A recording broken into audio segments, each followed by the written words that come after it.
Episode की शुरुआत होती है और हम देखते हैं पिकल को अमेरिका से जापान लाया जाता है और इसकी खबर न्यूज में भी आ जाती है। पिकल को एयरपोर्ट से लाया जाता है और बहुत सारे सोल्जर्स उसे घेरे हुए होते हैं। इस बंदे की शक्ल तो देखो, इसकी लिटरली फटी हुई है कि यह बंदा कुछ कर ना दे।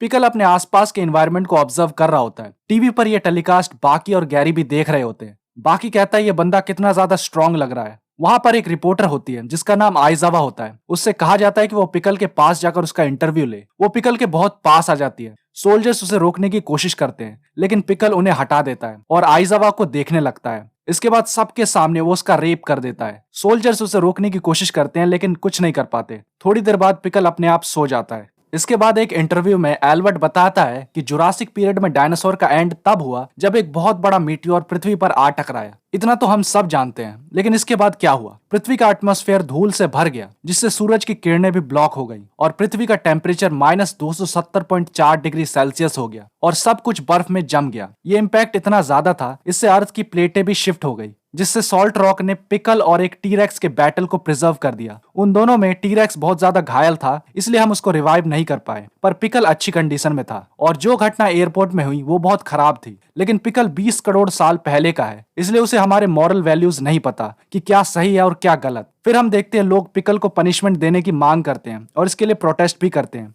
पिकल को यूएस मिलिट्री बेस में रखा जाता है और इसमें काफी टाइट सिक्योरिटी होती है। लेकिन जितनी भी टाइट सिक्योरिटी हो, हमारे यूजुरो भाई को कोई नहीं रोक सकता। यूजुरो मेन गेट पर आता है और बोलता है, मुझे पता है पिकल यहाँ पर है और मैं उससे मिलने आया हूँ। वो आगे आने लगता है लेकिन सिक्योरिटी वाले उसे रोकने की कोशिश करते हैं। वहीं रेत्सु भी मिलिट्री बेस के अंदर चोरी छुपे घुस जाता है। पिकल को अंदर एक ग्लास के कमरे में रखा जाता है जहाँ पर बहुत कम चीजें होती हैं, जैसे टायर, मैगजीन, लाइट और एक डायनासोर का पुतला। वहीं यूजिरो सिक्योरिटी को आंखें दिखाता है जिससे वो लोग हिप्नोटाइज होकर एक दूसरे को मारने लगते हैं। फिर यूजिरो आगे आता है और अपने हाथों से ही लॉक को तोड़ देता है और अंदर चला जाता है। कोई उसे रोकने की कोशिश नहीं करता क्योंकि सबकी लिटरली फटी हुई है। अंदर रेत्सु सिक्योरिटी के पीछे शैडो बन के उसे फॉलो करता है, पर लाइट की वजह से वो एक्सपोज हो जाता है। लेकिन फिर वो सिक्योरिटी गार्ड को मार के बेहोश कर देता है। फिर वो खंबे में चढ़ जाता है और उसे बेस दिखता है जहां पर पिकल को रखा गया है। वो रस्सी की मदद से छत के ऊपर जाता है। वहां वो टेरेस का दरवाजा खुला देखता है। उसे पता लग जाता है कि उससे पहले यहाँ कोई और भी आया हुआ है।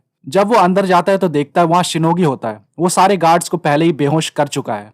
शिनोगी हंसने लगता है और कहता है, रेत्सु तुम भी यहाँ आ गए पिकल को देखने के लिए? मैं पहली नजर में पहचान गया था कि इसमें कमाल की स्ट्रेंथ है और मैं उससे मिलना चाहता हूँ और फाइट करना चाहता हूँ, और मुझे पता है तुम भी यही सोच रहे हो, लेकिन पहले मैं आया हूँ तो मैं पहले उससे लड़ूंगा। तभी हम देखते हैं डायनासोर के पुतले के अंदर से डोपो निकलता है और शिनोबी से कहता है कि पहले मैं आया हूँ। वही पानी के अंदर से जैक भी निकलता है जो सांस रोक के कब से बैठा था। एंड सरप्राइज सरप्राइज, बेड के नीचे से गोकी भी निकलता है। एंड सरप्राइज सरप्राइज, ओरिची भी दीवार तोड़ के पहुंच जाता है। And again surprise surprise, Jaku भी वहां आ जाता है। वो लोग कहते हैं ये तो एक रीयूनियन हो गया। गोकी कहता है हम सब सेम है, पिकल से लड़ना चाहते हैं। डोपो कहता है लड़ाई तो चलती रहेगी लेकिन पिकल है कहाँ?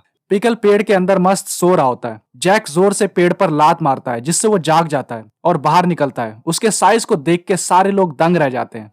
उठते ही सबसे पहले वो मूतता है और सारे उसे ही देख रहे होते हैं। इवन दोपो के मुंह में तो बूंदे भी आती हैं। पीछे से यूजिरो भी वहां आता है और पिकल को वेलकम बोलता है और कहता है क्या फालतू लोग यहाँ पर आ रखे हैं? ओरोची कहता है तुम फालतू किसको बोल रहे हो? यूजिरो उसकी बड़ी गंदी छाप मारता है। वो काफी गुस्सा हो जाता है और यूजिरो को किक मारता है लेकिन उसे कुछ नहीं होता। और जब वो पैर नीचे रखता है तो देखता है उसके फीते गायब है जो यूजिरो के हाथ में है। वो उसे उसके मुंह पर फेंक के मारता है। फिर ओरोची पीछे हट जाता है। यूजिरो आगे आता है और ग्लास के दरवाजे पर अपने मुंह से धक्का देता है और दरवाजा टूट जाता है। सब लोग ये देख के शॉक हो जाते हैं। इवन पिकल भी हैरान हो जाता है। अंदर आके यूजिरो पिकल से बोलता है तुम तो पुराने जमाने के वॉरियर हो, फिर तुम्हारा नाम पिकल मतलब आचार क्यों रखा है? पिकल उसकी बातों को नहीं समझ पाता। यूजिरो कहता है अगर तुम मेरी बात नहीं समझ पा रहे हो तो उसकी फीलिंग्स को समझो। आज यहाँ पर 8 लोग तुमसे मिलने आए हैं और बोलता है तुम्हारे टाइम में सबसे पावरफुल क्रिएचर टीरेक्स हुआ करते थे और तुम उन्हीं का शिकार करके खाते थे। हालांकि तुम्हारे पास और भी ऑप्शंस थे शिकार करने के। ये तो काफी इंटरेस्टिंग है,